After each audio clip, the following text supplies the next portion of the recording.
కమ్మటి తెలుగు కథలకు స్వాగతం. ఈరోజు మనం చెప్పుకోబోయే కథ శంకుకర్ణుడి కథ. కథ మొదలు పెడదాం. వ్యాస మహర్షి శిష్యులతో కలిసి కాశీనగరంలో ఉన్న కాలంలో ప్రతిరోజు అక్కడి తీర్థాలను, ఆలయాలను సందర్శించసాగాడు. ఒకనాడు కృతివ్యాసేశ్వరుడిని దర్శించుకున్న తర్వాత వ్యాస మహర్షి శిష్యులతో కలిసి కపర్దీశ్వర లింగాన్ని దర్శించుకోవడానికి బయలుదేరాడు. కపర్దీశ్వర లింగానికి సమీపంలోని పిశాచమోచన తీర్థంలో స్నానమాడి పితృతర్పణాలు విడిచి కపర్దీశ్వరుడిని పూజించాడు. వ్యాసుడు అతడి శిష్యులు అక్కడ ఉండగానే ఒక ఆశ్చర్యకరమైన సంఘటన జరిగింది. ఒక ఆడజింక కపర్దీశ్వర లింగం చుట్టూ ప్రదక్షిణలు చేయసాగింది. దానిని తినడానికి ఒక పెద్ద పులి అక్కడికి వచ్చింది. పెద్ద పులి జింక మీద పడి గోర్లతో చీల్చి దానిని చంపేసింది. వ్యాసుడు అతడి శిష్య బృందం అటువైపుగా వస్తుండటం గమనించిన పెద్ద పులి చంపేసిన జింకను అక్కడే వదిలేసి పారిపోయింది. అప్పుడే ఒక అద్భుతం జరిగింది. కపర్దీశ్వరుడి ముందు మరణించిన జింక గొప్ప కాంతితో ప్రకాశించింది. 3 కళ్ళతో, నల్లని మెడతో, తలపై నెలవంకతో ఒక వృషభాన్ని ఎక్కి అదే ఆకారంలో ఉన్న మరో పురుషుడితో కలిసి కనిపించింది. జింక చుట్టూ ఒక జ్వాల వెలిగి గణేశుడి రూపం పొంది అదృశ్యమైంది.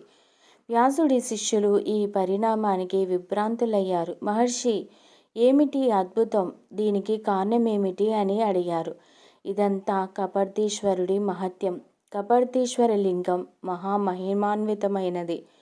దీనిని సేవించినట్లయితే సమస్త పాపాలు తొలగిపోతాయి. ఇక్కడే ఉన్న పిశాచ విమోచన తీర్థంలో స్నానమాడి కపర్దీశ్వరుడిని పూజిస్తే ఇహపర సౌఖ్యాలు కలుగుతాయి. ఈ మహత్యాన్ని వివరించాలంటే మీకు శంకుకర్ణుడి కథ చెప్పాలి అన్నాడు వ్యాసుడు. ఎవరా శంకుకర్ణుడు? అతడి కథ ఏమిటి? తెలుసుకోవాలని కుతూహలంగా ఉంది. చెప్పండి గురుదేవా, అభ్యర్థించారు శిష్యులు. శిష్యుల అభ్యర్థనకు సాదరంగా తల పంకించిన వ్యాసుడు శంకుకర్ణుడి కథను ఇలా చెప్పసాగాడు.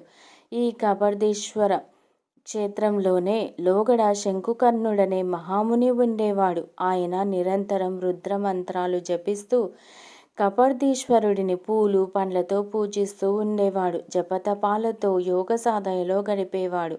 ఒకనాడు ఆయన యోగ సాధనలో ఉండగా ఆకలితో అలమటిస్తున్న పిశాచ రూపంలో ఉన్న ఒక పురుషుడు వచ్చాడు. ఆ పిశాచాన్ని చూసి శంకుకర్ణుడు ఎంతో జాలిపడ్డాడు. ఓ పిశాచమా, నువ్వెవరు? ఎక్కడి నుంచి వచ్చావు? ఎందుకు వచ్చావు అని ప్రశ్నించాడు. శంకుకర్ణుడు తనను ఆదరంగా ప్రశ్నలు అడగటంతో ఆ పిశాచం కన్నీళ్లు పెట్టుకొని తన వృత్తాంతాన్ని చెప్పడం ప్రారంభించాడు.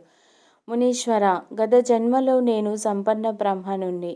ధనమదంతో బతికినన్ని రోజులు ఎవరికీ ఎలాంటి దాన ధర్మాలు చేయలేదు. మంచి పనులేవీ చేయలేదు. ఒకనాడు వారణాసికి వెళ్ళి అక్కడ కొలువైన విశ్వేశ్వరుణ్ణి పూజించాను. కొంతకాలానికి కాలధర్మం చెందాను. కాశీ విశ్వేశ్వరుణ్ణి ఒక్కసారి పూజించినందున నేను నరకానికి వెళ్ళలేదు. అయితే బతికి ఉన్నన్నాళ్ళు పుణ్యకార్యాలేవీ చేయకపోగా పాపాలు చేయడంతో ఇలా పిశాచ రూపంలో మిగిలాను. ఆకలి దప్పులకు అలమటిస్తూ దిక్కుతోచక ఇక్కడే సంచరిస్తున్నాను. మహాత్మా, నాకీ పిశాచ రూపం నుంచి విముక్తి దొరికే మార్గం ఏదైనా ఉంటే చెప్పు. నువ్వే నాకు దిక్కు అని దీనంగా వేడుకున్నాడు. ఓ పిశాచమా, నువ్వు చాలా పుణ్యాత్ముడివి. లోకంలో నీ వంటి పుణ్యాత్ములు చాలా అరుదు. పూర్వజన్మలో నువ్వు సకల విశ్వాధినేత అయిన విశ్వేశ్వరుణ్ణి స్వయంగా సృశించి పూజించావు. ఆ పుణ్యఫలం వల్లనే తిరిగి ఇదే క్షేత్రానికి వచ్చావు. నీకు వచ్చిన భయమేమీ లేదు. ఇక్కడ కొలువై ఉన్న కపర్దీశ్వరుని మనసారా ప్రార్థించి ఈ పుష్కరిణిలో స్నానం చెయ్యి. నీకు ఈ పిశాచ జన్మ నుంచి విముక్తి కలుగుతుంది అని ధైర్యం చెప్పాడు శంకుకర్ణుడు. శంకుకర్ణుడి సూచనతో ఆ పిశాచం కపర్దీశ్వరుణ్ణి స్మరిస్తూ పుష్కరిణిలో స్నానం చేశాడు. పుష్కరిణిలో స్నానం చేయగానే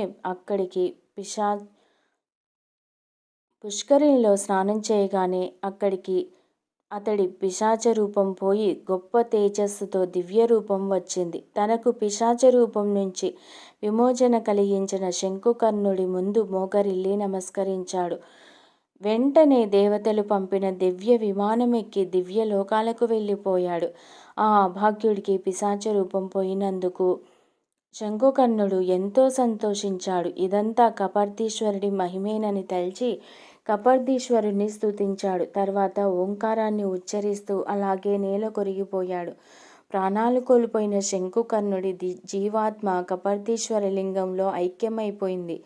మునులారా, ఇది శంకుకర్ణుడి వృత్తాంతం. మరణానంతరం పిశాచ రూపం పొందిన బ్రాహ్మణుడికి ఆ రూపం నుంచి విముక్తి కలిగించడం వల్లనే ఈ పుష్కరిణి పిశాచ విమోచన పుష్కరిణిగా ప్రఖ్యాతి పొందింది. ఈ పుష్కరిణిలో స్నానం చేసి కపర్దీశ్వరుణ్ణి పూజించే వారికి ఇహపర సౌఖ్యాలు కలుగుతాయి అని ముగించాడు వ్యాసుడు. మీకు ఈ కథ నచ్చినట్లయితే ప్లీజ్ లైక్ చేయండి, షేర్ చేయండి, కమ్మటి తెలుగు కథల ఛానల్ను సబ్స్క్రైబ్ చేయండి. Thank you very much.